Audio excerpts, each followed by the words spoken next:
আমি কবার করে দেখালাম 2 রাকাত, কেন 4 রাকাত বল? বলছে এই জন্য আল্লাহ তো তোর বউ বানাইছে। এই তুই আমার থেকে বেশি বুঝিস? বলছে কি কি রে? বলছে যেই হুজুরি 4 রাকাত বলি ঠেকাতে পারিনি, ও 2 রাকাত বলি যে মাইরি বসতো। জড়াইনো ঘোড়াইনো যদি বোর্ডটা হয় তাহলে বলবেন আপনার বউ কিন্তু তেজমারা খেয়েছে, কথা কয় না। আবার যদি স্বামীরটা হয় তাইলে আমার মা বোনেরা বলবেন যে এ কিন্তু অন্য জায়গায় বাইর মারতেছে, কার বেড়া ভেঙে বেড়াচ্ছে। এর কারণ বলেছি কয়টা, আরেকটা কারণ বাকি আছে না? না শোনার দরকার আছে না? এগুলো শুনবেন, শুনে যে স্ত্রীর মাঝে মাঝে মোটিভেশন দেবেন। স্ত্রীর যেই বল আপনারা মোটিভেশন দেবেন কি? আপনাকে তো মোটিভেশন থাকা লাগবে, কথা কয় না। স্ত্রী বলছে ওগো আমার স্বামী, মসজিদের ইমামের দাওয়াত করে আনো, একবেলা খাওয়াবো। ওই যে মোরগটা সাইড দিয়ে রেখে দিছি ওইটা হুজুরের খাওয়াবো, মানত করা। হুজুরে একটু দাওয়াত করে আনো। হুজুরের দাওয়াত করেছে, হুজুর বলছে তুমি কি নামাজ পড়ো? বলছে না হুজুর, মিথ্যে বলে তো লাভ নেই, পড়ি নে। বলছে তাইলে আমি বেনামাজির বাড়ি খাই নে, তোমার বাড়িও খাবো না। বাড়িতে গেছে, বলছে হুজুর স্ত্রী, ওগো আমার স্ত্রী, হুজুর বেনামাজির বাড়ি খায় না। স্ত্রী বলছে বেনামাজির বাড়ি যেহেতু খায় না, তুমি নামাজ পড়া শুরু করো, করে হুজুরের দাওয়াত করো, কারণ আমি মানত করেছি এই মোরগটা হুজুরে জবাই করে খাওয়াবো। যদি আমি এটা না খাওয়াই আল্লাহর কাছে দায় ঠেকা হয়ে যাব, সুতরাং তুমি যাই করে হোক তাই করে নামাজ পড়া শুরু করো। বলছে ও আমার দিয়ে হবে না, হবে না তাইলে যেভাবে হোক হুজুরে দাওয়াত করো। বলছে আমি শুনেছি হাদিসে আমপারায় আছে যে বোঝজনে মিছে কথা বলা যায়। তো যাই হুজুরের বলছে 3-4 দিন পরে যে হুজুর আমি নামাজ পড়া ধরেছি, আপনি আসেন এবার দাওয়াত নেন। দাওয়াত সত্যি দেওয়া? হ্যাঁ নামাজ পড়তে দাওয়াত যেই খাতি যেই হুজুর খাতি বসে বলছে যে বলো ফজরের নামাজ, ফজরের ফরজ নামাজ কয় রাকাত? তা বলছে হুজুর খাওয়ার সময় কথা কথি নেই। স্ত্রী বুঝতে পেরিয়েছে ও কাইত হবে, ফেল করবে। রান্না করতে বলছে বলো 2 রাকাত, 2 রাকাত রান্না করতে দেখাচ্ছে ইশারায় 2 রাকাত। তা বলছে যে হুজুর খাই নেন বলবানে? বলছে না আগে বলো, আমি ইন্টারভিউ করিনি। বলো ফজরের ফরজ নামাজ কয় রাকাত? বলছে হুজুর খাওয়ার সময় কথা বলতে নেন, খেয়ে নেন, লাস্টে বলবো শুনে বাড়ি চলে যাবেন। স্ত্রী বলছে বলো 2 রাকাত। বলছে হুজুর বলাই কি লাগবে? না বললে তো খাবো না, কারণ আমি বেনামাজির বাড়িতে খাই না। বলছে দেখেন ফজরের ফরজ নামাজ হলো 4 রাকাত। রান্নাঘর তো বলছে 2 রাকাত, বলছে 4 রাকাত। হুজুরি হয়ে গেছে রাখ, ও বারান্দাতে নেমে লাভ দিয়ে হাঁটা দিয়েছে যে আমার সাথে মিথ্যে কথা বলো, তুমি নামাজ পড়িস। স্ত্রী রান্নাঘরতে ঝাঁপ দিয়েছি, বলছে এই কবার দেখালাম তোর যে 2 রাকাত? হ্যাঁ কবার দেখালাম? মানে এখন তো তুই তামারি করে, এই জন্যই বললাম।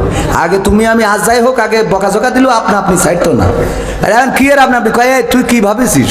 তুই কি মনে করছিস আমি তো সংসার করবো? তুই কি ভাবিছিস কি? তুই মনে করছিস আমি 12টা ঘুরেছি, তারপর 13 নম্বর তুই? দরকার হলে আরো 12টা আসবে, খেলা হবে। এই প্রেম কে শিখিয়েছে?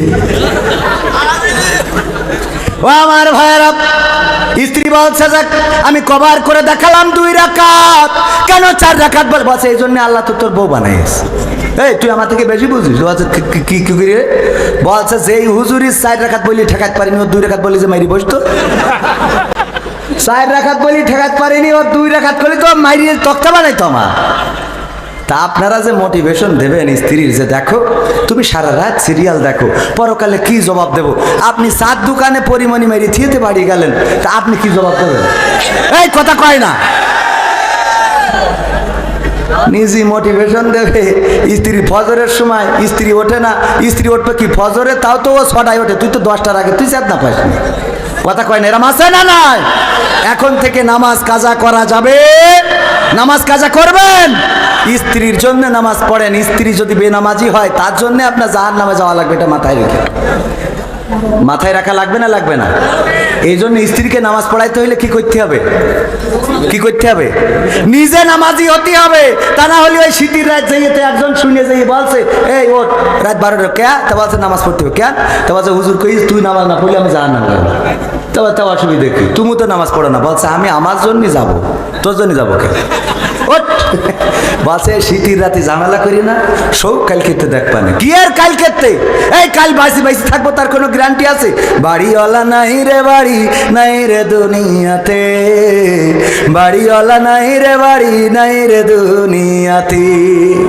এই গানটা যে গেয়েছিল সেও মারা গেছে না যায় না? আল্লাহ তাকে তুলে নিয়েছে, আব্দুল কাদির হাওলাদার রাহিমাহুল্লাহ। আল্লাহ কবরটাকে জান্নাতের বাগান বানিয়ে দিন। ও বলছে এই গান যে লিখেছিল সে বাড়িওয়ালাও বাড়ি ছেড়ে চলে গেছে। আজকে রাত্রি যে মারা যাবো না তার গ্যারান্টি কি? তুই ওঠ, নামাজ পড়বা নে, নামাজ পড়িয়ে নে। বলছে যে দেখো দিন কোন পাগলের রস শুনে আইসা, বলছে কবির বিন সামাদের। ওঠ, নামাজ পড়তে হবে। শীতের রাত কষ্ট মষ্ট করে উঠে তো উজু করে এসে কাটতে স্যার বলছে বলো এখন এই রাত 12টার পরে কোন ওক্তের নামাজ কয় রাখা? তো বলছে যা হয় পড়, যা হয় পড়। মানে রাত 12টার সময় উঠাইলে আমি নামাজ না পড়লি তুমি জাহান নামে যাবা, ঠিক আছে তোমার জাহান নামতে বাঁচাই, তারপরে আমি আজকে শেষ করবো। তুমি জাহান নাম থেকে শিগগিরই তোমার বের করিনি, বলো কয় রাকাত, কি সূরা পড়বো, নিয়ত কি? তো আছে ওরাম করিস কেন? তো বলছে নিয়ত বলে দাও, কয় রাকাত বলে দাও, এসে উঠাইলে তো আছে তা কালকে তো পয়সা আনতে হবে, রাগ করছিস কে জন্য? ঠিক আছে আমার করা এরকম আছে না নাই? বাড়ি যেয়ে বলে পর্দা করতে, অথচ ওর সাথে যখন চলে ও যদি বিল খিসির দেখা চোখ নামাতে পারে না। ফোনের পাসওয়ার্ড এমন দিয়ে থুয়েছে ও তো দূরের কথা, ও 14 গোষ্ঠীর জীবনে খুলতে পারবে না। ঠিক না ভাই? ঠিক। এই পাসওয়ার্ড জড়াইনো ঘোড়াইনো যদি বোর্ডটা হয় তাহলে বলবেন আপনার বউ কিন্তু তেজমারা খেয়েছে, কথা কয় না। আবার যদি স্বামীরটা হয় তাইলে আমার মা বোনেরা বলবেন যে এ কিন্তু অন্য জায়গায় বাইর মারতেছে, কার বেড়া ভেঙে বেড়াচ্ছে। মনে থাকে জন্য পাসওয়ার্ড থাকবে কি সরল সুন্দর, আপনারটা অসুবিধা না, অন্য মানসিক কথা কই ও মানে আপনাদের তো আর কি কি পাসওয়ার্ড এরকম জড়াইনো থাকবে না, মনে থাকবে তো? পাসওয়ার্ড এমন থাকবে যে বউ ঠাস করে টান দেবে খুলে যাবে, মনে থাকবে? আপনি মরি গেলে জানো স্ট্যাটাস দিতে পারে যে এই আইডির মালিক কিল্লা ফতে। তো এগুলো করে না, এগুলো করবেন। আর না হলে ফোন 2-3টে বানাবেন, 2-1টা খুলে থবেন, একটা পেছাইনো থাক, মনে থাকবে ইনশাল্লাহ। প্রিয় হুজুর আসসালামু আলাইকুম রহমতুল্লাহ। ওয়ালাইকুম আসসালাম। আপনি আমার প্রিয় শিল্পী, আমি আপনার একজন ভক্ত। আমার বাড়ি ধন্য তারা। আমার বিয়ের প্রাপ্ত বয়স হয়েছে কিন্তু বাসা থেকে বিয়ে দিচ্ছে না। আপনি একটু এই বিষয়ে ওয়াজ করেন যেন বাড়ির লোক শুনে তাড়াতাড়ি বিয়ে দেয়। এটি অবজাইভ।